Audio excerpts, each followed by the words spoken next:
Norway کا امیر ترین شخص جون Frederiksen ہے جس کی دولت کی مالیت 10 ارب ڈالر ہے۔ ناروے کی سب سے اونچی بلڈنگ ٹائی ہول ٹارنٹ ہے جس کی ہائٹ 124 میٹر ہے۔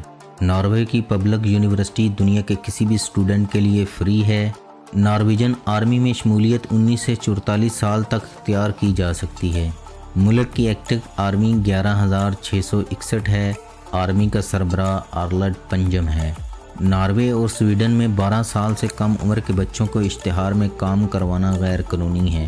دنیا میں دولت اور خوشحالی میں نارویجن کو عالمی نمبر 1 کا درجہ دیا ہے۔ ناروے کے 8.2% افراد ہر جمعے کو ایک ٹاکوس کھاتے ہیں۔ ناروے کا مرحوم کنگ اولاو پنجم پبلک ٹرانسپورٹ استعمال کرتا تھا اور اس کا ٹکٹ بھی ادا کرتا تھا۔ 1999 میں ناروے نے امریکن ڈرگ سمگلر کو پناہ دے دی تھی کہ وہاں قیدیوں کے ساتھ انسانی سلوک نہیں ہوتا۔ قطب شمالی یسوار سے 40 منٹ کی ڈرائیو پر ہے۔ ناروے کے لوگ اس مقام کو نارڈ کوپ کہتے ہیں۔ یہ مقام زمین کے 71ویں درجے پر واقع ہے۔ نارڈ کوپ زمین کا آخری سرا ہے۔ دنیا اسے اینڈ آف دی ورلڈ یا ٹاپ آف دی ورلڈ بھی کہتی ہے۔ دونوں قطبوں پر 6 ماہ کے دن اور 6 ماہ کی راتیں ہوتی ہیں۔ نارویجن حکومت نے زمین کے آخری سرے پر لوہے کا دیوک آمد گلوب نصب کر دیا ہے۔ یہ گلوب دنیا کے اختتام کی نشانی ہے۔ نارڈ کوپ کی ایک انفرادیت نادرن لائٹس یعنی شمالی روشنیاں بھی ہیں۔ سردیوں کے موسم میں جب قطب شمالی اندھیرے میں ڈوب جاتا ہے تو اس وقت یہاں جادوئی روشنیاں نظر آتی ہیں۔ ناروے کے قدیم باشندے انہیں جنات کی بارات کہتے تھے، لیکن آج سائنس نے انکشاف کیا زمین اور سورج کے درمیان بڑے بڑے ذرات بہہ رہے ہیں۔ سورج کی روشنی جب ان ذرات سے منعکس ہو کر قطب شمالی کی برف پر پڑتی ہے تو یہ روشنی سبز اور نیلے رنگوں کی آبشار بن جاتی ہے۔ ناروے پہاڑی ملک ہے۔ یہاں 8,000 فٹ اونچے پہاڑ ہیں۔ اسے اٹلانٹک اوشین نے اپنی گود میں لے رکھا ہے۔ سمندر کی ان شاخوں کو فیوڈ کہا جاتا ہے اور ناروے فیوڈز کا ملک ہے۔ دنیا کا سب سے خوبصورت فیوڈ گائے رنگر بھی ناروے میں ہے۔ یہ مغرب میں واقع ہے۔ یونیسکو نے اسے 2005 میں عالمی ورثہ ڈکلیئر کر دیا تھا۔ اس وقت دنیا میں موسم کی تبدیلیوں کی وجہ سے زیادہ متاثر ترین ملک چاڈ ہے اور سب سے کم ناروے ہے۔ ناروے میں ٹیکساس پاگل کے لیے بولا جاتا ہے۔ نارویجن افراد ناروے سے زیادہ امریکہ میں آباد ہیں۔ ناروے میں 1971 میں موت کی سزا ختم کر دی گئی تھی۔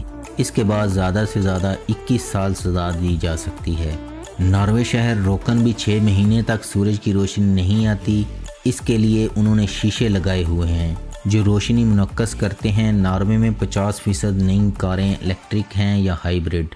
ناروے کے پاسپورٹ کی شناخت UV لائٹ سے ہوتی ہے۔ ناروے کا بوئے جزیرہ 1739 میں دریافت ہوا لیکن پھر 69 سال غائب رہا۔ ناروے کے لانگ ایئر بین شہر میں مردہ دفنانے پر پابندی ہے۔ 2011 میں سائنسدانوں نے ساحل جزائر فیوڈز کو ناپا تو 11,000 میل کا اضافہ ہو چکا تھا۔ ناروے کے فوجیوں کی وردی پر شیر بنا ہوا ہے، حالانکہ ناروے میں شیر نہیں ہے۔ ہارلڈ وہ پہلا بادشاہ تھا جس نے ڈنمارک، ناروے اور سویڈن کو ایک ریاست بنایا۔ ہارلڈ کو گیدا نامی لڑکی سے پیار ہو گیا تھا۔ اس وقت ملک کے کئی حصے تھے جس کا الگ الگ حکمران تھا۔ گیدا اس کی بیوی اس وقت تک بننے کے لیے تیار نہیں تھی جب تک ہارلڈ پورے ناروے کا بادشاہ نہ بن جاتا۔ تب ہی ہارلڈ نے قسم کھائی کہ وہ جب تک پورے ناروے کو فتح نہیں کر لے گا اپنے بال نہیں کٹوائے گا۔ اسی لیے اس کا نام ہارلڈ دا فیئر ہیئر پڑ گیا۔ کئی مقابلوں کے بعد ہارلڈ پورے ناروے کا بادشاہ بن گیا۔ تب اس کی شادی گیدا سے ہوئی۔ اس نے 1319 تک بادشاہت کی۔ اس کے مر جانے کے بعد اس کے بیٹے ناروے کے بادشاہ بنے۔ ناروے کے لوگوں کا عقیدہ ہے آپ پہاڑ کی چوٹی پر پتھروں کا چھوٹا سا مینار بنائیں۔ یہ مینار جب مکمل ہو جائے تو آپ اس کے قریب بیٹھ کر جو دعا مانگیں وہ قبول ہو جاتی ہے۔ ہم بہت سادہ ہیں۔ ہم یہ بھول جاتے ہیں اللہ کے نزدیک خلوص نیت سے بڑی کوئی عبادت نہیں۔ آپ دل میں خلوص بھر کر اس سے جو مانگیں یہ فوراً عنایت کر دیتا ہے۔ والدین اور بچے اللہ تعالیٰ سے ہمیشہ خلوص نیت سے مانگتے ہیں، چنانچہ اللہ تعالیٰ چند سیکنڈ میں ان کی سن لیتا ہے۔